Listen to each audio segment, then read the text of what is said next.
Good evening, ladies and gentlemen. Thank you for your time to review this short video on how to best study the lecture on gene expression. We need to know that there are a wide variety of RNAs. Of the genome, just about 1.5% precisely is used to encode proteins. Those are made into something we call mRNAs. You see the mRNAs down here at the bottom of this figure. And they encode the proteins. Now, not all of the encoded sequence to make proteins is actually used to make proteins. We will get to that later in the lecture. The other kinds of RNAs that are made are ribosomal RNAs, which make up the primary enzyme for the ribosome. There are tRNAs, snRNAs are similar to ribosomal RNAs. A large number of RNAs in the cell are called heteronuclear RNAs. In part, heteronuclear RNAs are those RNAs that have not yet been processed, but there is a growing amount of literature that suggests that some hnRNAs are just hnRNAs. They never are used to mature into something else. They have other structural and/or enzymatic roles within the nucleus. Lastly, I'd like to draw your attention to these bottom two types of RNAs, miRNAs and siRNAs. Typically, an miRNA is an RNA that is an endogenous RNA made within the cell, but it inhibits translation in some way. Lastly, we see these that are called siRNAs. They're very much like miRNA.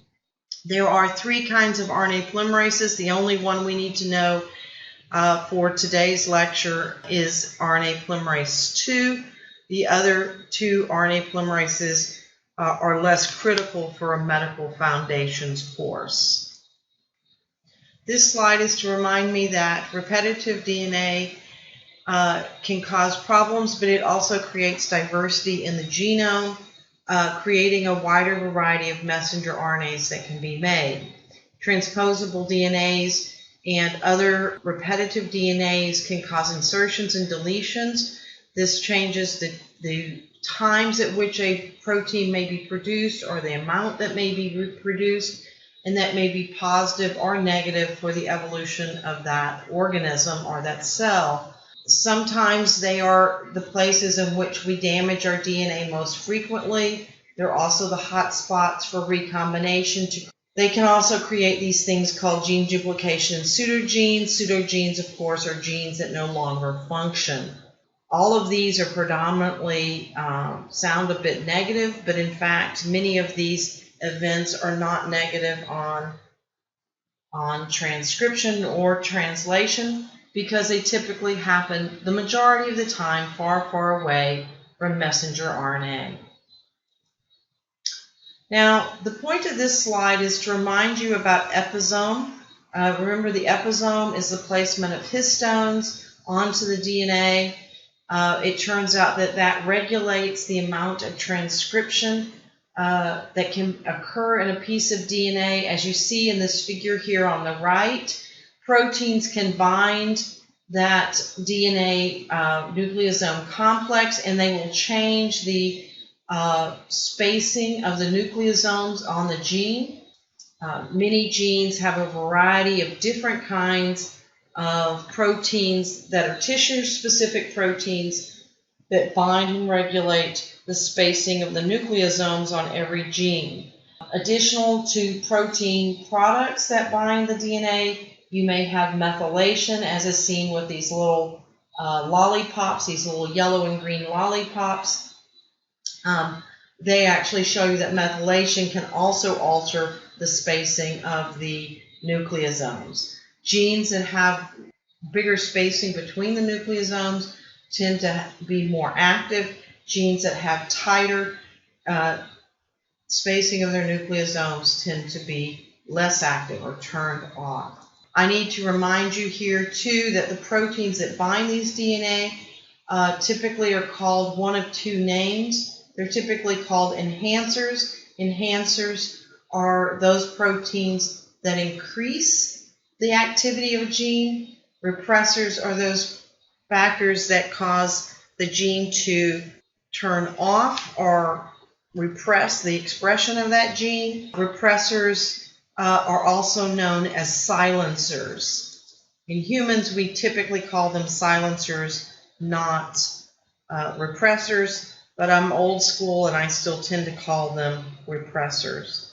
Imagine this as our piece of DNA that is going to be transcribed as a gene. We need to talk a little bit about what the structure of this is. You need to know the nomenclature in this slide. You need to know the difference between upstream, downstream, where the promoter is relative to the repressor silencing regions or the enhancer regions, and that the transcript begins after the regulatory regions and after the place where RNA binds. The RNA binding region or promoter region is called the TATA box. And you need to know that the TATA box and most of this regulatory machinery is all upstream and away from what's in the transcript. It's never turned into the transcript at all.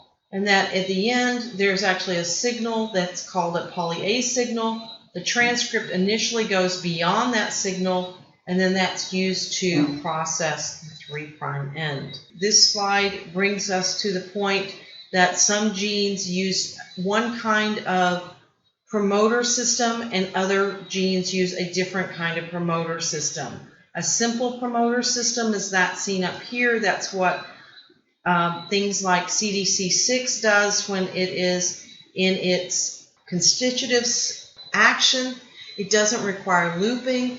The transcriptional factors just simply bind, move the nucleosomes out of the way. When they do so, RNA polymerase can bind the DNA and begin making the transcript to produce CDC6. CDC6 does have two modes of being a turned-on gene. This is the most common and the initial type of turn-on for CDC6.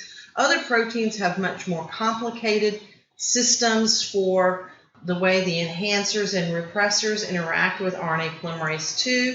That system is called a looping system, where the enhancers or repressors bind many kilobases away from the gene itself, and then they recruit transcription factors, and those transcription factors recruit RNA polymerase II.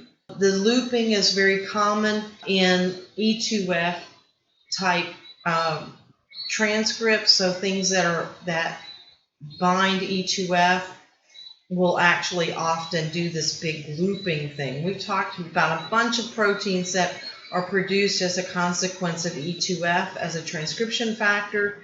Remember, some proteins can be both an enhancer and repressor. E2F alone is an enhancer, but E2F with RB protein is a repressor.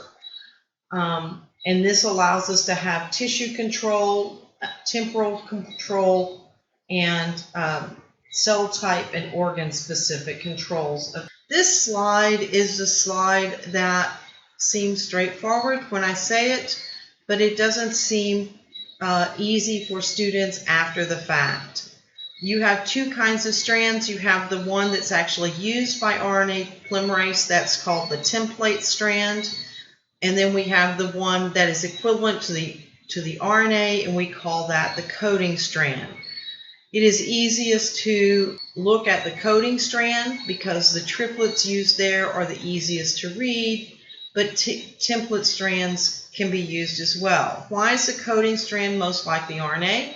Well, it's because this 5' end over here is going to actually be read the opposite direction. We're going to put in our nucleotides from the 5' to 3' in the opposite direction. Notice that the coding strand and the new strand we're making in RNA are identical, with the exception that everywhere we should be putting in a T, we put in a U. So this sequence would be UAG, reading from 5' end. This is the new 5' end. And we continue that along the template. Remember that the TATA box is upstream of the transcriptional start site. This region is not found in the transcript itself. It is not encoded in RNA. This is apparently a hard concept. Note that you have to move the nucleosomes out of the way. Then you bind transcription factors. TATA binding protein factor is one of those. And transcription factors can have funny names like E2F, or they can also have names like TF, Roman numeral, and then a letter. These that are TF, Roman numeral, and a letter are all the ones that recruit RNA polymerase II to that TATA box so that it can begin making transcription. The transcript will ultimately have a 5' untranslated region, then it will have a start codon, and then far down the transcript will be the 3' untranslated region. Between the start codon and the stop codon are the regions that will actually turn into protein, and within that area there are often introns as well. This is a schematic giving you a reminder of 5' and 3'. This would be our template on the bottom. This would be our coding. Our coding reads exactly like our RNA that we are making, with the exception of T to U. And the template is what RNA polymerase actually rides along and works on. In the end, the RNA polymerase is actually going to make a transcript that may or may not have introns. That must be removed. Those introns must be removed. They're removed as small loop structures called lariats. And the 5' cap must be added, and the 3' cap. The 3' cap is also called the polyadenylation tail. This 5' cap is the unique feature of mRNAs. Only mRNAs can ever have a 5' cap. Make sure that you understand that all RNAs have to be folded and put into their three-dimensional structure before they can be utilized. In some cases, we have polycistronic genes. That typically happens on non-messenger RNA. Messenger RNA is almost always a single gene per transcript, and that transcript will be 5' cap immediately after it is produced by the RNA polymerase. And then the introns will be spliced while it is being produced, followed by polyadenylation after the transcript is complete. Polyadenylation requires an endonuclease trimming and then a specialized polymerase that simply adds adenine to the 3' end. Again, this is a comparison of how different RNAs are processed. Notice all three of these kinds of RNAs are cut.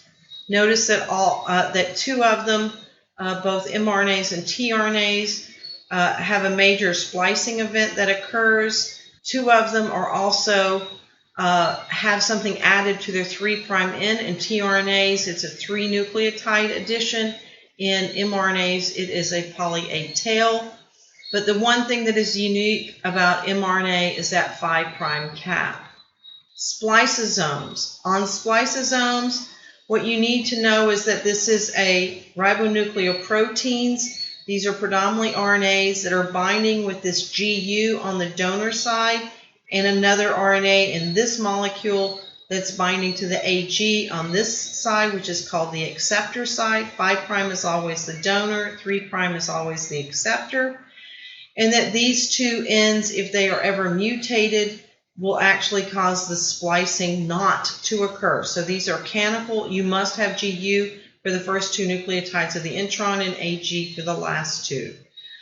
Somewhere in the middle, you have an adenine that the G of the GU will actually bind to make that lariat formation. All you need to know is that it's GU on the 5' end, AG on the 3' end, and A in the middle. Make sure you understand that RNAs can be spliced in different configurations. This allows us to take one gene and make multiple variations of the function of the protein. It allows us to have tissue specificity. It also allows us to have different forms of the gene present at different times in the cell cycle. It is very important that you understand that 1/3 of all of the diseases known to be of genetic origin or actually errors in splicing.